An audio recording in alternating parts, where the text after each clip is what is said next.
par la Belgique. Et on se demande bien pourquoi, mais évidemment ceci Ça ne nous regarde pas. Donc en gros, leur indépendance, elle a duré max 48 heures. Lumumba, qui n'était pas trop d'accord sur ce qui se passe au Congo, a demandé à la Belgique et à d'autres pays d'arrêter de voler leurs richesses. Et devinez quoi? Il a été tué. Mais ça, on commence à avoir l'habitude. Et l'officier qui a fait ça, il a gardé les dents de Lumumba dans son jardin, histoire de garder des preuves pour dire c'est moi qui l'ai fait. Ensuite, il y a eu Mobutu, et ensuite, il y a Kabila père, qui, entre parenthèses, lui aussi s'est fait tuer dans des circonstances. Voilà, on n'a rien vu. On ne voit rien, on sait pas. Et là, il se passe un truc de dingue. T'as le politique belge Louis Michel qui travaille pour l'Europe, qui vient au Congo et qui dit, vu que Kabila père est mort, on va donner le pouvoir logiquement à son fils, alors qu'il y avait un vice-président. Et ça a été justifié en disant que, vu qu'il y a des conflits, voilà, on va mettre son fils en attendant d'avoir des élections. Ça a duré 5 ans. Ça fait quand même beaucoup la période de transition. Et aujourd'hui, ça fait 16 ans qu'il est président. Et là, il est en train de vouloir changer la constitution, histoire de rester encore 2-3 siècles. Je sais pas si vous êtes au courant, mais il y a quelques années, il y avait un zoo de Congolais à Bruxelles. Et quand je te dis zoo de Congolais, je te parle pas d'animaux venant du Congo, mais bien d'un zoo humain de Congolais, où des familles belges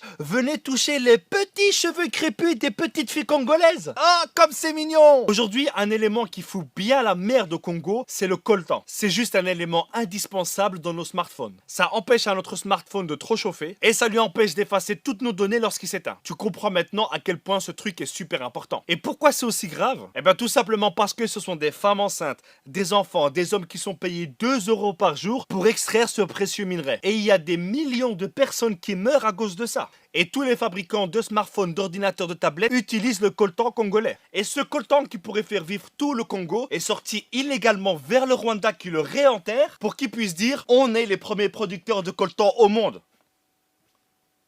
Quoi?